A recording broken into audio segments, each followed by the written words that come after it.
The goal of newborn screening in general is early identification and timely intervention and treatment.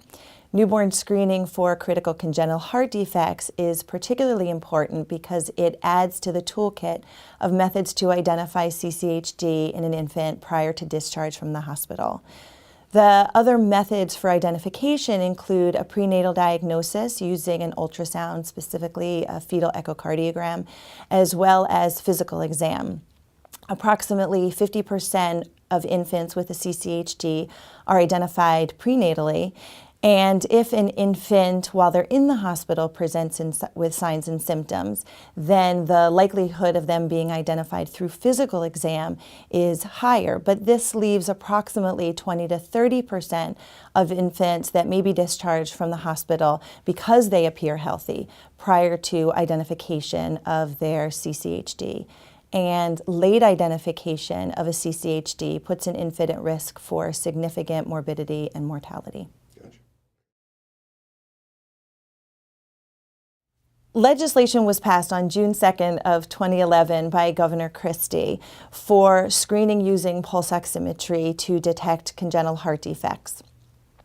The legislation was mandated to be implemented 90 days later, and so legislation was implemented in New Jersey on August 31st of 2011.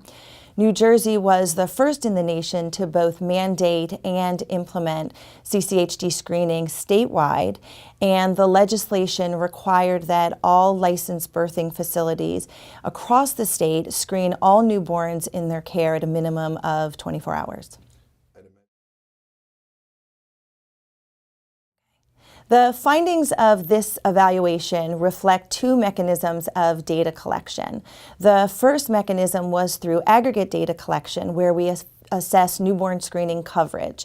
Of approximately 280,000 live births that were eligible to be screened, we measured that approximately 99.6% were actually screened, so an impressive high screening coverage rate, which was very high within months of passage of legislation and implementation. The second method for data collection was through the New Jersey Birth Defects Registry. We leveraged and built upon the existing registry infrastructure, added a module to collect clinical characteristics and the number of infants that failed the screen, regardless of their final diagnosis, whether it was a birth defect or not.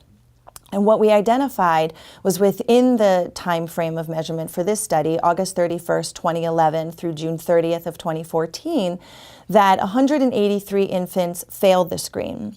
Since we collected clinical characteristic information, we were able to actually identify the infants who failed the screen and had a subsequent diagnostic evaluation that was attributable to the screen.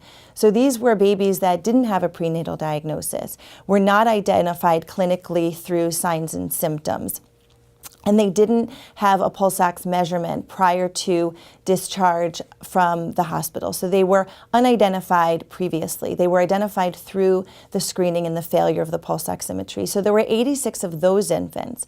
And of those infants, we identified 13 babies with a critical congenital heart defect who potentially would have been discharged from the hospital with their CCHD undetected, and those 13 babies were at significant risk for morbidity and mortality within the first few days or week after their discharge.